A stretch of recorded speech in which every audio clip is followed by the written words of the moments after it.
Olá, queridos, a paz do Senhor Jesus, louvamos a Deus por esse momento tão importante e glorioso e grandioso na presença do nosso Deus.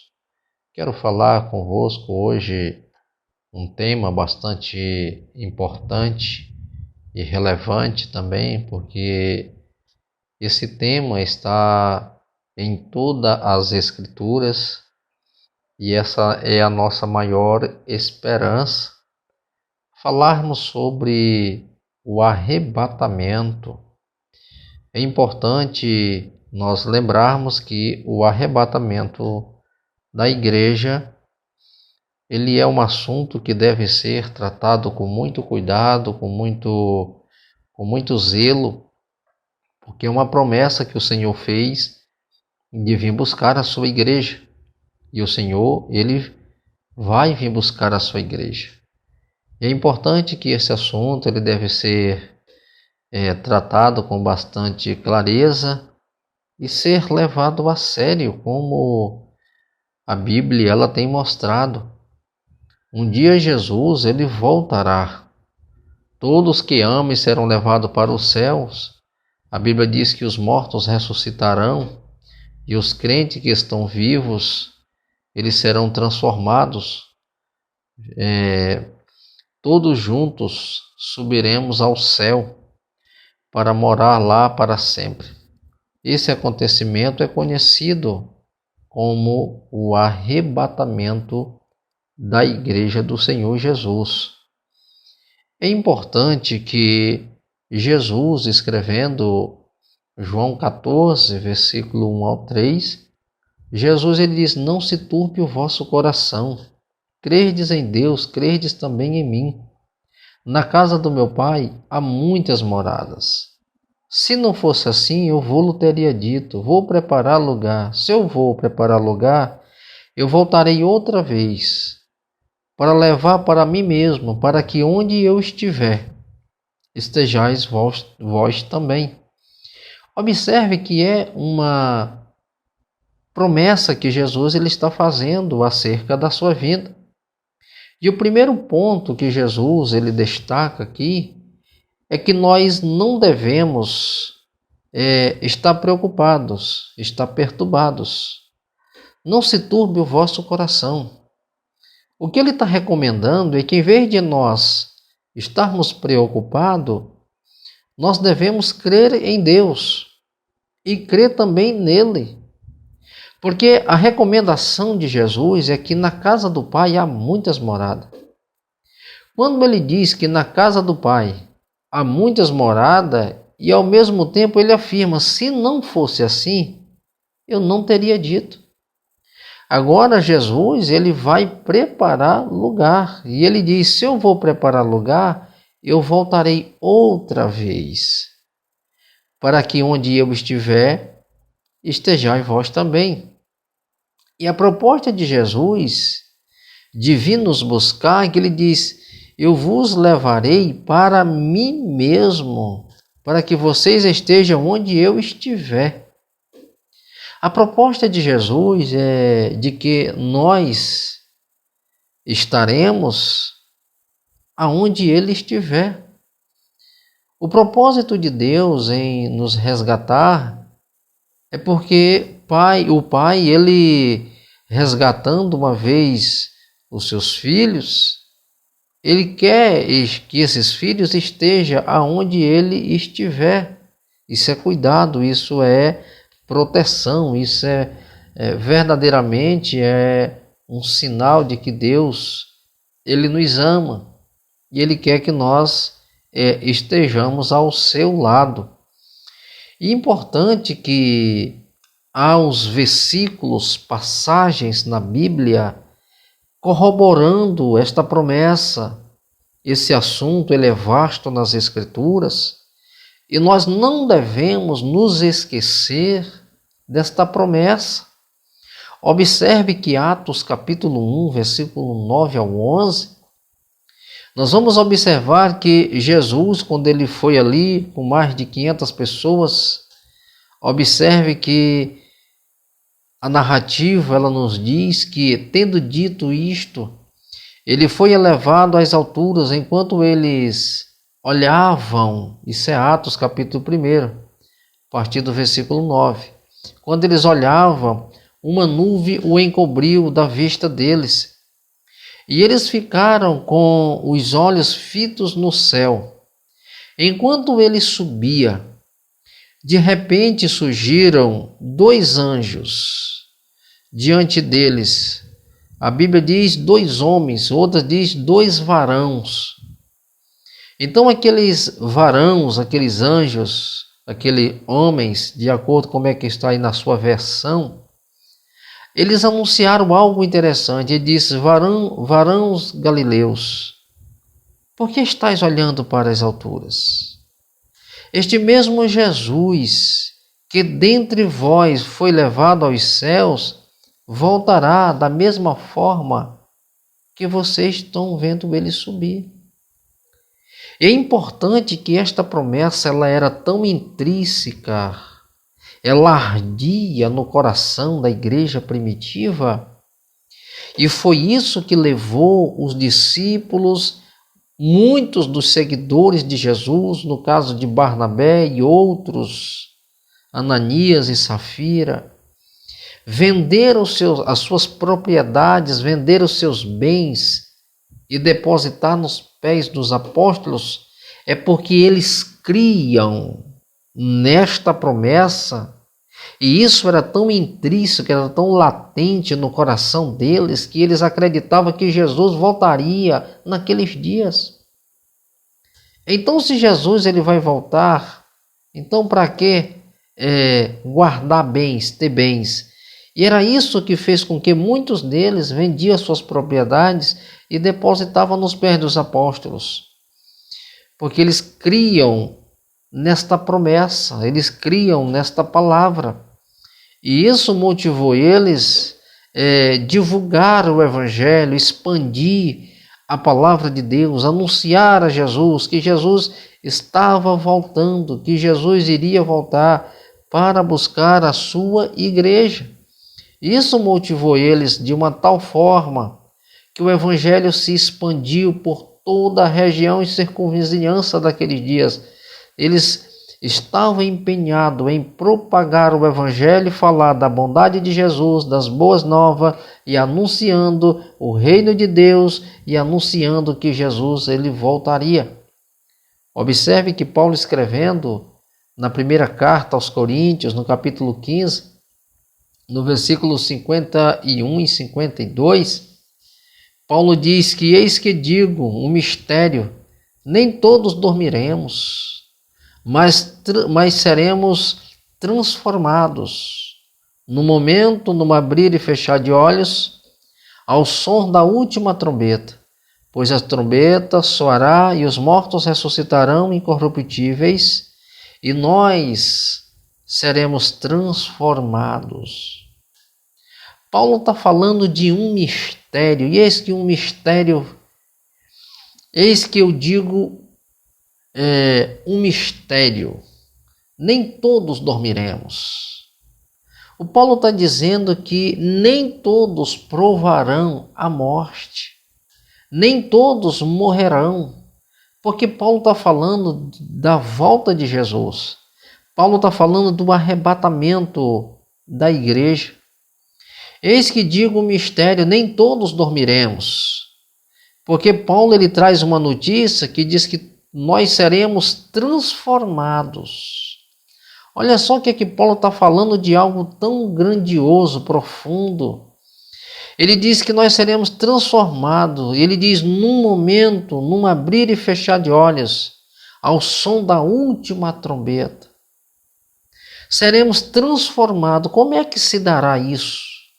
Paulo diz que aquilo que é corruptível vai se revestir da incorruptibilidade. Ou seja, esse corpo que é matéria receberá um corpo glorioso, será transformado. É por isso que ele diz que nós seremos transformados num abrir e fechar de olhos.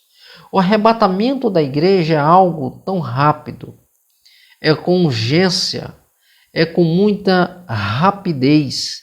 num abrir e fechar. Porque alguns historiadores ele diz que esse abrir e fechar, eles dizem que no momento do arrebatamento alguém vai estar com os olhos fechados. E alguns comentadores eles se arriscam a dizer que esse alguém que estará com olhos fechados é Satanás. Que ele fez de tudo, ele vai fazer de tudo para atrapalhar o arrebatamento da igreja. Assim como ele tentou ali com o corpo de Moisés, queria saber aonde Moisés foi enterrado. Porque nós percebemos que naquele momento ele estava de olhos fechados e o Senhor escondeu o corpo de Moisés, que até hoje ninguém sabe onde é o túmulo. Então, os historiadores dizem que mais uma vez ele estará de olhos fechados quando a igreja for tomada, ela for levada, ela for arrebatada. Observe que é algo muito rápido. O Senhor Jesus ele tem urgência em arrebatar a sua igreja, em levar o seu povo para ele mesmo. Paulo diz que nem todos dormiremos, mas seremos transformados num abrir e fechar de olhos, o som da última trombeta. Pois a trombeta soará e os mortos ressuscitarão, incorruptível. Nós seremos transformados. Aqueles que morreram em Cristo, Paulo diz que de maneira nenhuma nós precederemos aqueles que dormem. O que Paulo está dizendo? Paulo está dizendo assim, nós os vivos, nós não seremos arrebatados antes que aqueles que morreram em Cristo ressuscitarão primeiro. Mas eles ressuscitarão em um corpo glorioso. Eles ressuscitarão, receberão um corpo glorioso. Eles ressuscitarão já num corpo glorioso. Então eles ressuscitarão incorruptíveis. E nós seremos transformados.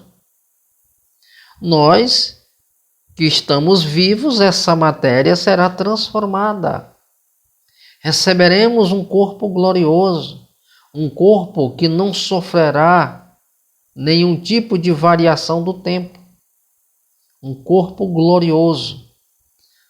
Não haverá mais um corpo que está sujeito ao tempo, cheio de dores, de doenças, mas um corpo glorioso. Então Paulo fala dessa ação gloriosa do Senhor Jesus, a sua vinda.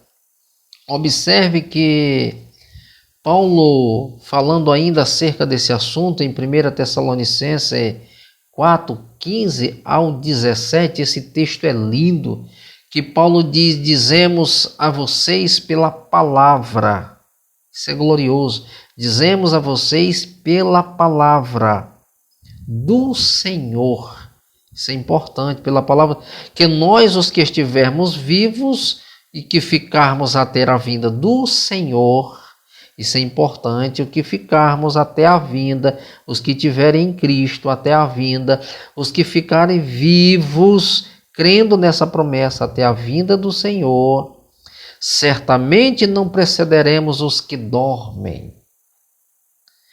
Pois dada a ordem com a voz do arcanjo e o ressoar da trombeta de Deus, e o próprio Senhor descerá dos céus com voz de arcanjos, alaridos, trombeta de Deus. Paulo diz assim, os que morreram em Cristo ressuscitarão primeiro. Nós, o que ficarmos vivos, arrebatados seremos, ou seremos arrebatados, depende da sua versão. E ele diz uma coisa interessante, depois nós, que estivermos vivos, seremos arrebatados com eles nas nuvens para o encontro com o Senhor. Isso é lindo. Nós subiremos com eles nas nuvens ao encontro do Senhor. Isso é importante. E assim estaremos com o Senhor para sempre. Essa é a nossa maior esperança. A esperança de nós encontrarmos o Senhor nas nuvens. E uma vez nós encontramos o Senhor nas nuvens, Ele virá ao nosso encontro, e Paulo diz assim: e estaremos com o Senhor para sempre. Estaremos com o Senhor para sempre. Estaremos com o Senhor nos céus de glória. Nunca mais nós passaremos por nenhum momento de tristeza, de dores, de sofrimentos, mas a Bíblia diz que é gozo, paz e alegria. 2 Pedro, capítulo 3, versículo 14, Pedro ele diz: portanto, amados, enquanto esperam estas coisas, olha o que é que Pedro está recomendando, empenhe-se para serem encontrados por ele em paz, imaculados e inculpáveis. Pedro está trazendo uma recomendação: enquanto nós estamos aguardando, enquanto nós estamos esperando estas coisas, o arrebatamento, nós devemos nos empenhar para serem encontrados por Ele em paz. Nós devemos nos esforçar para isso, para que nós possamos nos apresentar diante dele em paz, imaculado, sem culpa nenhuma. Que nós não venhamos ser encontrados em falhas, que nós não venhamos nos envergonhar da vida que nós temos levado diante de Deus, mas que nós sejamos encontrados inculpáveis. Paulo diz irrepreensíveis, que nós sejamos irrepreensíveis. Lucas, no capítulo 24, no versículo 50, ele deixa algo lindo, que ele diz: tendo-os levado até as proximidades de Betânia, Jesus ergueu as mãos e os abençoou. Estando ainda a abençoá-los, ele os deixou e foi levado aos céus. Observe que Jesus, ele ergueu as mãos e abençoou. E ele abençoou eles, abençoou os seus discípulos, e ele foi levado aos céus, e deixando esta promessa de que ele voltaria. E nós cremos que Jesus, ele vai voltar. Cremos que Jesus, ele está nas portas.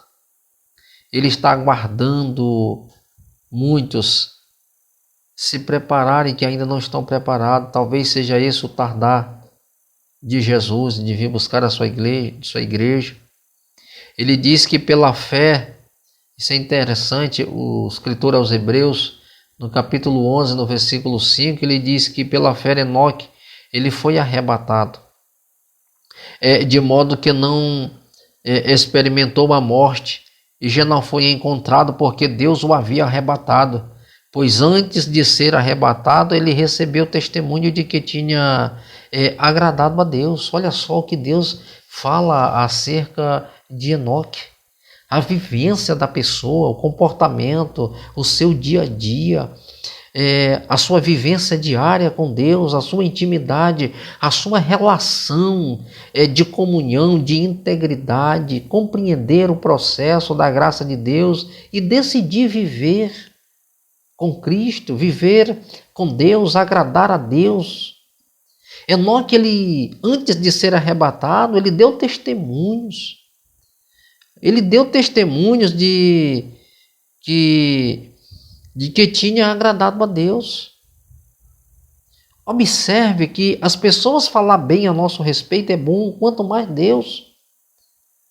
Olhar para Enoque andou com Deus e Deus o tomou para si. Quantas pessoas já não viram mais ele? Porque ele andou de uma forma tão íntegra e digna diante de Deus que Deus o tomou. Deus, ele quer que nós vivamos de uma forma que agrade a ele, que glorifique a ele. Que ele olhe para nós e diga que nós verdadeiramente somos discípulos do Senhor, porque nós temos produzido algo em nós que glorifique a Deus. Isso é maravilhoso. João 15 deixa isso bem claro. Que se nós realmente glorificamos a Deus através da nossa vida, verdadeiramente seremos discípulos do Senhor Jesus. Então ele quer que nós sejamos seus imitadores. Observe que, 2 Reis, capítulo 2, verso 11, ele fala que de repente, enquanto caminhavam e conversavam, apareceu um carro de fogo, puxado por cavalos de fogo, que o separou. Elias, ele foi elevado aos céus num redemoinho.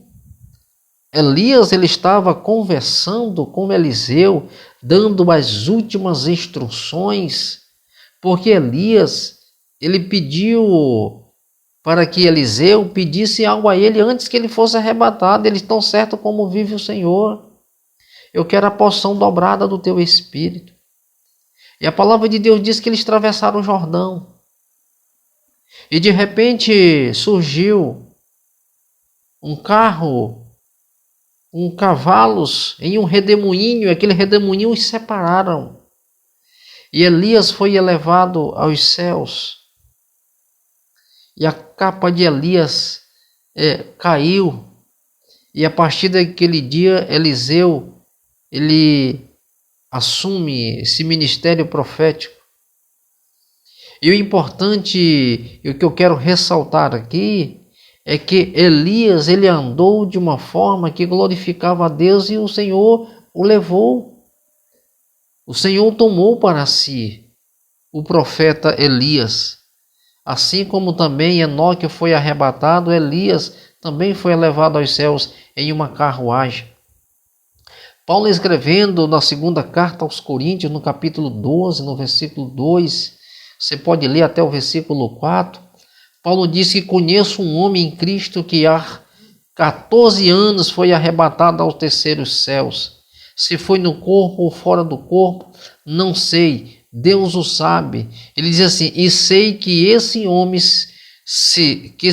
se no corpo ou fora do corpo, não sei, mas Deus o sabe, foi arrebatado ao paraíso e ouviu coisas indizíveis, coisas que o homem não é permitido falar.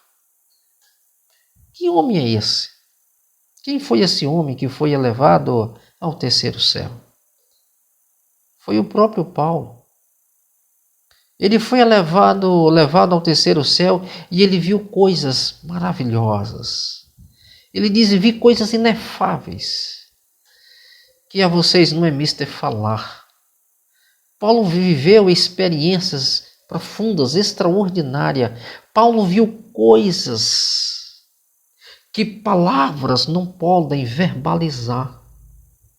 Você já provou algo tão glorioso que você se emociona tanto que você não tem fôlego para falar a respeito, você não tem palavras para dimensionar, para descrever o que você viu. Paulo diz, olha, eu vi coisas maravilhosas, eu vi coisas grandiosas, coisas inefáveis, coisas indizíveis, coisas que ao homem não é permitido falar. Paulo está dizendo, eu vou simplificar, Paulo diz assim, eu vi coisas tão maravilhosas que eu falando para vocês não vão entender. Vocês não vão dimensionar, vocês não vão entender o que eu vi. E quando alguém não entende de coisas grandiosas, principalmente coisas do céu, a pessoa vai dizer que o outro é louco. Porque está falando de coisas que não existem, é justamente isso que Paulo está dizendo. São coisas indizíveis, são coisas que a vocês, pela estrutura que vocês têm, não compete vocês saber, porque vocês não vão entender. Só um homem espiritual que viu, que provou, que vai entender essas coisas. Ele experimentou.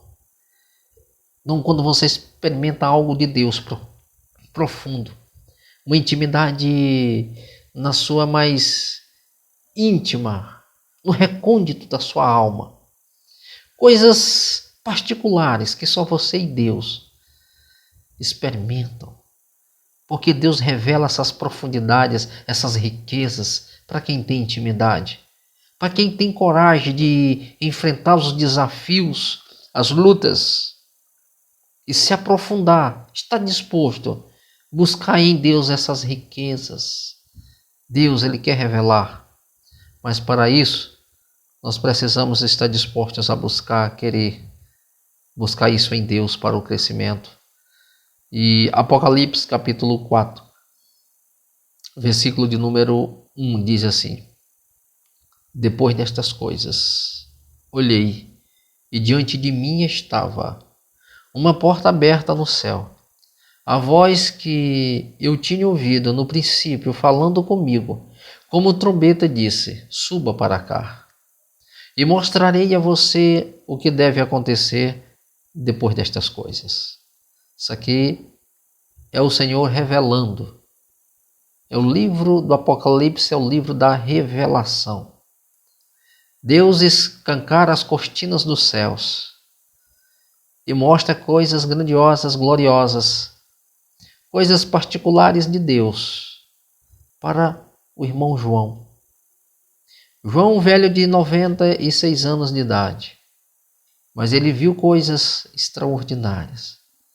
E o Senhor disse: João, lá na ilha de Pátimos, aonde os criminosos mais hediondos eram presos, e ali tinha um inocente que estava sendo levado simplesmente porque a história diz que os imperadores romanos tinham medo de João, porque nem um tacho de azeite fervendo conseguiu matar um profeta de Deus. Então jogaram ele na ilha de Pátimos. E lá na ilha de Pátimos, aonde João tinha sido largado, jogado como um dos maiores criminosos, de crimes hediondos, estava um homem ali por amor a Cristo. E lá na ilha de Pátimos, o Senhor decide mostrar os céus pelo lado de dentro para o nosso amado discípulo João, o discípulo mais amado do Senhor, aquele a quem é mais amado por Deus. Deus reserva coisas maravilhosas, grandiosas, para revelar a eles. João entrou no céu pelo lado de dentro, mesmo em espírito. Ele viu coisas extraordinárias. E o Senhor disse, no princípio falando comigo como trombeta, e disse: suba para cá e mostrarei a você o que deve acontecer depois destas coisas. Depois destas coisas, João, eu vou te mostrar o que eu vou fazer. É por isso que Apocalipse é um livro que muitas pessoas têm medo por não compreender as revelações que ali estão contidas neste livro. Queridos, que Deus abençoe você, que esta palavra seja uma palavra de bênção para a sua vida, que você reflita sobre esta palavra, que você medite, que você faça uma autoanálise de si mesmo e começa a fazer as suas indagações, e que se você seja despertado, anseiar pelo céu, e não duvide que Jesus voltará para buscar a sua igreja, para arrebatar o seu povo, porque ele vai voltar, ele vai arrebatar a sua igreja. Essa é uma certeza. E o Senhor tem urgência em buscar o seu povo. Que Deus em Cristo nos abençoe e nos dê muita graça em nome do Senhor Jesus Cristo. Amém, Senhor. Glória a Deus.